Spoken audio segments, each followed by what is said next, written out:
خلاصه د دې باب دا د مولوي صاحبانو اوبه کتلی شي که چېرته په دویم جماعت سره اول جماعت کې تغییر راته نو بیا به دویم جماعت نه کیږي او که چېرته په دویم جماعت سره په اول جماعت کې تغییر نه راته لکه مثلا د لارې جماعتونه یا یو ناڅاپه ځینې وخت کې خلک راشي د کلي یو جماعت دی خو پکې ودرېږي دا دویم جماعت پکې معتاد نه نو بیا دویم جماعت پروا نه کوی شي بیا اله باب ما جاء في فضل العشاء والفجر في جماعة. وبه قال حدثنا محمود بن غيلان حدثنا بشر بن سريع حدثنا سفيان عن عثمان بن حكيم عن عبد الرحمن بن أبي عمرة عن عثمان بن عفان رضي الله عنه قال قال رسول الله صلى الله عليه وسلم من شهد العشاء في جماعة كان له قيام نصف ليلة ومن صلى العشاء والفجر في جماعة كان له كقيام ليلة.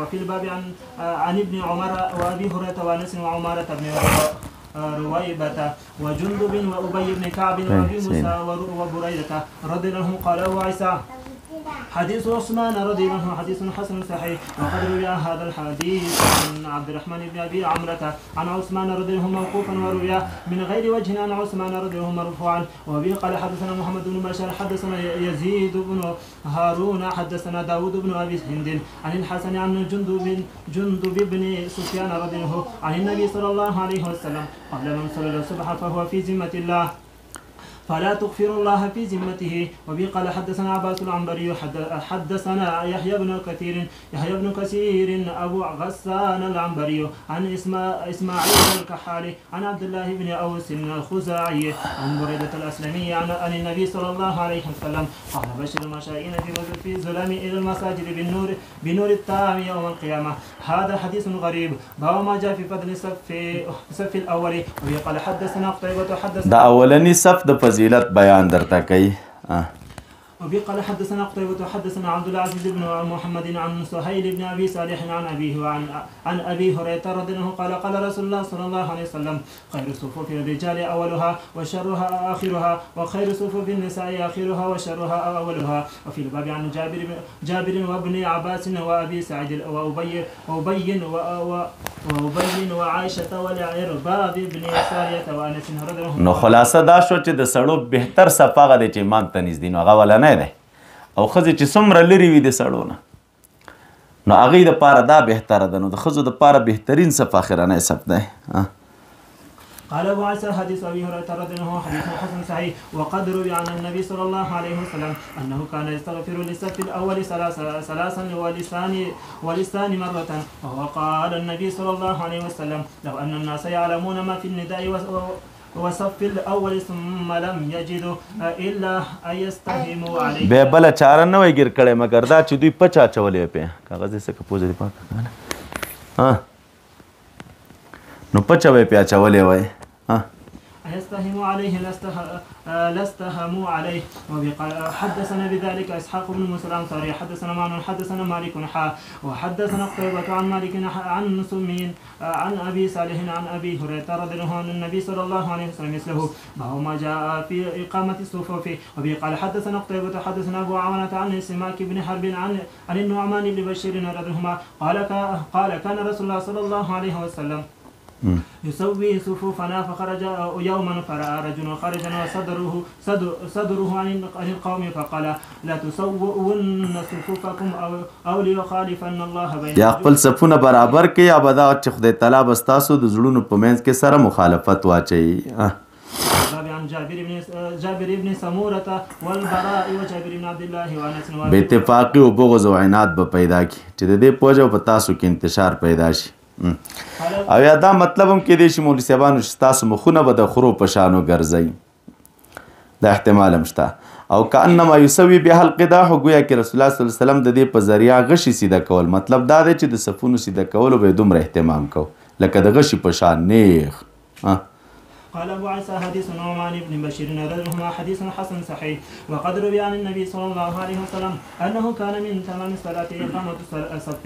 وروي عن عمر بن أنه كان يوكل رجل بإقامة الصفوف ولا يكبر حتى يخبر أن الصفوف قد استوت.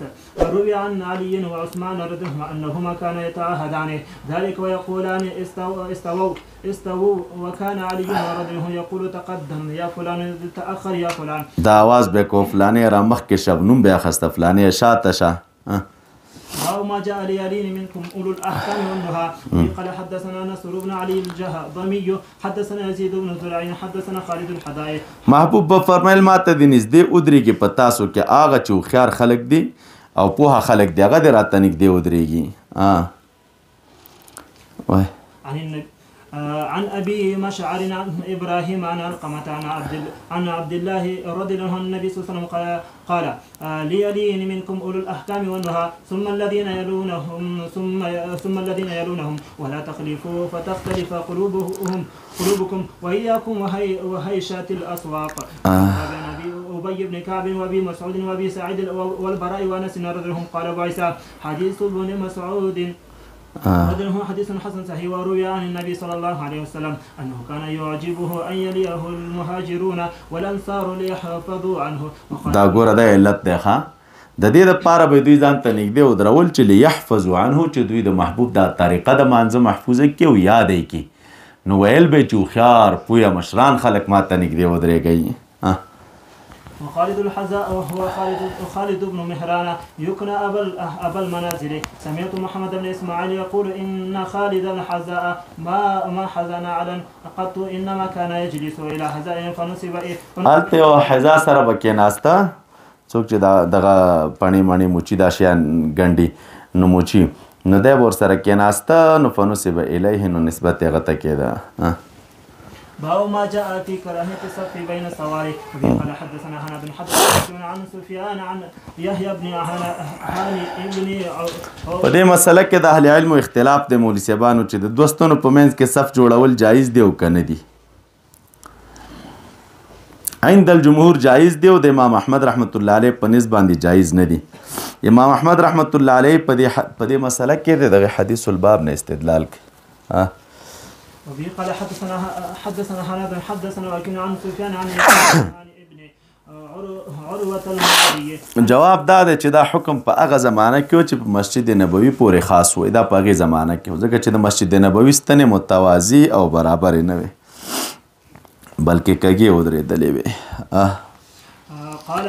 او که د داسې ستنو په منځ کې سب جوړ شي نو سیده بیا خو سیده نه پاتې کېږي که نو په دې اعتبار د ستنو په منځ کې صف جوړول مکروه دی او که ستنې د یو بل سره مقابل او برابرې ولاړې وي نو بیا د ستنو په منځ کې صف جوړول دا منع نه دي. قال صلينا خلف أمير من الأمراء فاضطرنا الناس فصلينا بين ساريتين فلما صلينا قال أنس بن مالك رضي الله عنه كنا نتقي هذا على عهد رسول الله صلى الله عليه وسلم وفي الباب أن قرة بن إياس المزني محبوب په دور کې ودې نه موږ ځان ساته. قال أبو عيسى حديث أنس حديث حسن صحيح. وقد كره قوم من أهل العلم أن يصف بين السواري وبه يقول أحمد وإسحاق وقد رخص قوم من أهل العلم في ذلك وهو ما جاء في صلاة خلف الصف وحده. يوازي د صف نشاط صلى الله عليه وسلم أن يعيد الصلاة. قال أبو عيسى سمعت الجارود يقول سمعت وكان يقول إذا صلى الرجل خلف الصف وحده فإنه يعيد. بیرته د منځ راګرځي. د داسې نورو ښکلو ویډیوګانو لپاره زموږ د الجامع دارالاحناف کابل یوټیوب چینل سبسکرایب کړئ.